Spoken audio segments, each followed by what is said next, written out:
구약 103페이지 있습니다. 출애굽기 14장 21절에서 31절 말씀입니다. 자체서 우리 한 절씩 교독하시겠습니다. 모세가 바다 위로 손을 내밀매 여호와께서 큰 동풍이 밤새도록 바닷물을 물러가게 하시니 물이 갈라져 바다가 마른 땅이 된지라.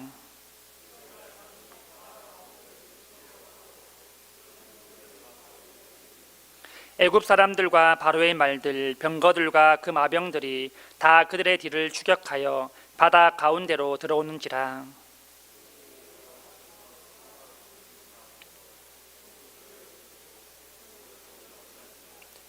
그들의 병거 바퀴를 벗겨서 달리기가 어렵게 하시니 애굽 사람들이 이르되 이스라엘 앞에서 우리가 도망하자.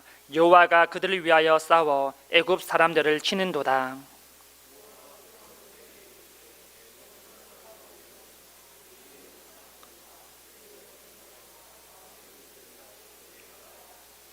모세가 곧 손을 바다 위로 내밀매 새벽이 되어 바다의 힘이 회복된지라. 애굽 사람들이 물을 거슬러 도망하나 여호와께서 애굽 사람들을 바다 가운데 엎으시니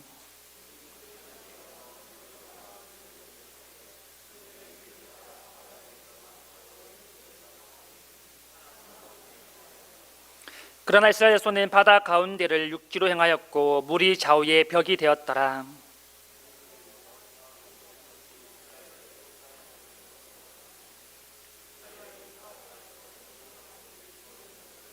함께 읽겠습니다. 이스라엘이 여호와께서 애굽 사람들에게 행하신 그 큰 능력을 보았으므로 백성이 여호와를 경외하며 여호와와 그의 종 모세를 믿었더라. 아멘. 여러분, 하나님을 경험하신 경험들이 혹시나 다 있으십니까?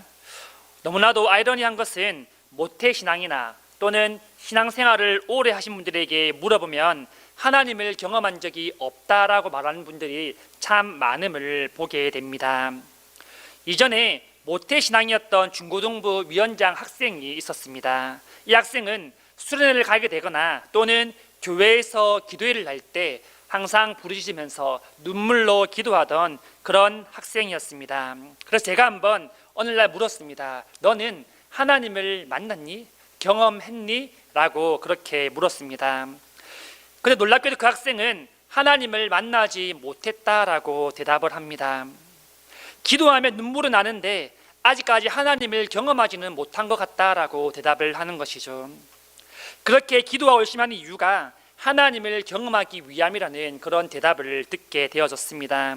여러분, 많은 사람들은 착각 속에 살아갑니다. 어떤 거냐면 하나님을 경험한다는 것이 꼭 아픈 병이 나야 되거나 내 삶에 놀라운 기적이 일어나야지만 하나님을 경험했다라고 고백한다는 것이죠. 하지만 여러분, 아닙니다. 하나님 앞에 나갔다는 그 마음, 하나님 앞에서 눈물을 흘리며 기도했다는 그 마음이 하나님을 경험했기 때문에 나올 수 있고 하나님 주신 은혜이기 때문에 나올 수 있는 행동과 눈물이라는 것입니다. 성경에는 여러분, 하나님을 경험했던 많은 사람들이 나오지 않습니까? 대표적으로 우리가 잘 아는 바울이 있습니다. 바울은 하나님을 믿는 사람을 핍박하고 옥에 가두고 죽이는 그런 일을 가장 앞장서서 했던 사람입니다. 그런데 그는 다메섹 도상에서 하나님을 경험하고 이 사울이라는 이름을 버리고 바울이라는 이름으로 살아가게 되어지죠. 그러한 바울의 삶이 여러분 어떠했습니까? 우리가 잘 알듯이 죽을 때까지 복음만 전했던 그런 삶이었습니다. 감옥에 갇혔어도 성도를 생각하고 어디서나 복음을 전할 생각만 했습니다. 자신의 몸이 힘들고 지치고 쓰러져 갈 것 같아도 복음을 가장 먼저 생각했던 사람이 바로 바울이죠. 복음하러 전하지 않으면 살아갈 수 없다라고 고백했던 사람입니다. 여러분, 하나님을 경험했다는 것은 어떠한 기적을 얻는 것이 아닙니다. 그것은 우리의 생각과 행동이 변화되는 것이라는 것을 말씀해 주고 있습니다. 하나님을 경험하면 우리의 삶은 변화될 줄 믿습니다. 본문에 보시면 하나님을 경험하게 만든 출애굽기의 큰 사건을 하나 소개하는데요. 우리가 너무나 잘 아는 홍해 사건입니다. 모세와 아론은 이스라엘 백성들을 데리고 출애굽했습니다. 그런데 이 장자의 죽음으로 완전히 무너지고 모든 것을 포기하고 내려놓았던 이 바로와 애굽이 다시 일어나서 무려 600병거를 거느리고 이스라엘을 뒤쫓기 시작하고 있습니다. 왜냐하면 수많은 사람들이 노엘에서 국고성을 짓고 애굽의 일거리를 해결해 주었는데 그들이 떠나가니 일할 사람이 없기 때문이죠. 그 결과 많은 병사를 보내어서 다시 추격을 하게 되어지는 것입니다. 현재 이스라엘 백성들은 여러분 출애굽에서 너무나 기분이 좋은 상태죠. 마치 우리나라가 일본의 압박을 당하다가 해방을 해서 정말 기쁜 거리에 나가서 뛰어나가는 그 기분에 취해 있습니다. 하지만 그때 멀리서부터 말소리가 들려오기 시작합니다. 그런데 그 말소리는 하나 두 개가 아닙니다. 수백 개의 말소리가 그렇게 들려오기 시작하는 겁니다. 뒤돌아보니 셀 수 없는 애굽의 많은 병거들과 군사들이 자기를 쫓아오고 있는 모습을 맞이하게 되어지는 것이죠. 여러분, 이스라엘 백성들의 상황을 한번 상상해 보십시오. 이들이 얼마나 놀랐겠습니까? 가지고 있는 모든 것들을 다 버리고 뛰어서 살기 위해 도망했을 것입니다. 아이들의 손을 꼭 잡고 혹자도 놓칠까봐 안고 들고 뛰었지 않겠습니까? 그렇게 도망가면 이들은 벗어날 줄 알았습니다. 하지만 그들 앞에 기다리고 있는 것이 무엇입니까? 바로 홍해라는 바다였습니다. 이들은 큰 바다 앞에서 막히게 된 것이죠. 이 바다를 건너갈 자기들이 사는데 당장 건너갈 큰 배도 없고 돌아갈 다른 길도 없는 막다른 길에 서게 된 것입니다. 이들은 절망하기 시작했습니다. 겨우 출애굽에서 지금 도망가고 그렇게 가고 있는데 지금 잡히면 다시 포로가 되거나 우리에게는 죽음밖에 없다라는 것이죠. 이때 모세와 백성에게 이렇게 말합니다. 14장 14절입니다. 여호와께서 너희를 위하여 싸우시리니 너희는 가만히 있을지어다. 여러분, 이 상황에 과연 위로가 될 수 있는 말입니까? 하나님 믿고 의지하는 사람에게 하나님 당신과 함께 하십니다, 힘내십시오라고 하면 도움이 될 수는 있습니다. 하지만 지금 상황을 보십시오. 앞에는 홍해가 막고 뒤는 병거들이 쫓아오는 그 상황 가운데 그냥 가만히 있어라, 그냥 기다려라 라는 그 모세의 말에 이 백성들은 어떻게 반응했겠습니까? 불평하고 불만하기 시작합니다. 우리가 애굽에 있었으면 잘 살고 이렇게 도망가지 않을 텐데 지금 괜히 우리를 데려와서 우리가 죽게 되었다, 어쩔 거냐라고 하면서 모세에게 따지고 불평하고 불만하는 그런 상황 가운데 처하게 된 겁니다. 하나님께서는 여러분 이들을 늘 구름 기둥과 불 기둥으로 보호하고 계셨는데요, 하나님께서 이스라엘 백성을 보호하기 위하여서 직접 용사로서 전장에 뛰어드시게 됩니다. 그리고 이들을 위하여서 크게 세 가지의 일을 행하시는데요, 첫 번째는 이스라엘 백성을 지키기 위해 앞서 있던 그 구름 기둥을 뒤로 옮기셔서 그 애굽의 추격을 늦추십니다. 구름 기둥에 막힌 군대는 쉽게 앞으로 나갈 수가 없는 것이죠. 앞에 큰 장애물이 생긴 것입니다. 두 번째는 그 가운데 밤새도록 동풍을 불어오게 하셔서 홍해를 마른 땅으로 만드신 사건입니다. 21절 말씀입니다. 모세가 바다 위로 손을 내밀매 여호와께서 큰 동풍이 밤새도록 바닷물을 물러가게 하시니 물이 갈라져 바다가 마른 땅이 되니라. 하나님께서 이 홍해를 가르시기 시작하는데 여러분, 가장 먼저 모세에게 바다 위에 손을 들게 하십니다. 그리고 이것은 하나님께서 이 모세를 통하여서 기적을 베푸시겠다라는 것이죠. 모세가 손을 내밀자 어떤 일이 일어납니까? 큰 동풍이 밤새도록 불었다라고 말합니다. 여러분, 하나님께서는 자연을 다스리는 분임을 말씀을 통해 우리에게 보여주고 계십니다. 성경에 보면 하나님께서 자연을 다스리는 장면들이 여러 군데 나오는데요, 우리가 잘 아는 예수님께서 배에서 잠을 자고 계실 때 폭풍이 불어오기 시작하죠. 비가 오고 배가 무너질 것 같고 물이 들어오고 난리가 납니다. 그때 제자들은, 뱃사공들은 팔을 둥둥 구르면서 초조해하죠. 그때 예수님께서 딱 한마디 하십니다. 바다야 잔잔하라. 그러니까 어떻게 됩니까 여러분? 성난 파도가 갑자기 고요한 바다가 되었던 것입니다. 세차게 불던 바람이 어느새 그랬는지 잔잔해지게 되었던 것입니다. 이렇듯 성경인 하나님께서 자연을 다스리는 모습을 우리가 자주 보게 되어집니다. 지금 또 하나님께서 이 자연을 다스리는 것을 보여주는데요, 밤새도록 큰 동풍을 불어오게 하셔서 그 바람을 통하여서 바닷물을 양쪽으로 갈라지게 하시고 벽이 되게 하셨다라는 것입니다. 그리고 큰 동풍을 보내자 그 바다가 마른 땅이 되었다라고 말합니다.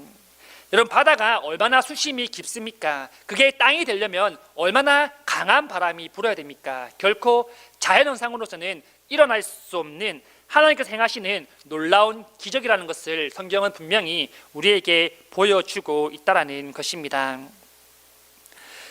자, 본문에서는 여러분, 이 바다가 마른 땅이 되었다를 바다를 마른 땅이 되었다라고 우리가 번역하는 게 좋은데요, 왜냐하면 이 바다가 마른 땅이 되었다라고 생각을 하면 믿음이 약한 사람들은 바람이 오랫동안 불었기 때문에 자연적으로 그럴 수 있지 않냐라고 볼 수 있기 때문입니다.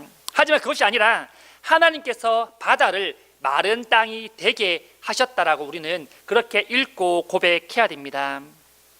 이렇게 물이 마르고 여러분 메마른 땅이 되고 이스라엘 백성들은 그 땅을 건너가기 시작한 것이죠. 세 번째는 갈라진 홍해 가운데서 이 쫓아오던 애굽의 병거들을 몰살시키신 것입니다. 이스라엘 백성들은 갈라진 홍해를 한 명도 빠짐없이 무사히 잘 건너갔습니다. 건너자마자 갑자기 멈춰서 있던 벽이, 파도들이, 물이 갑자기 움직이기 시작하고 건너가던 모든 애굽의 병거들을 다 물로 휩쓸어 버렸습니다.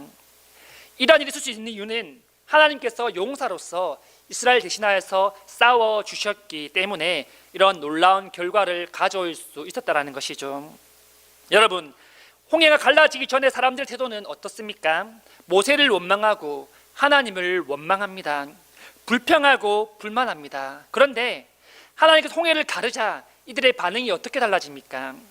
하나님을 찬양하기 시작합니다. 하나님을 높이기 시작합니다. 여러분, 이것이 하나님을 경험한 사람과 경험하지 못한 사람의 모습이라는 것입니다.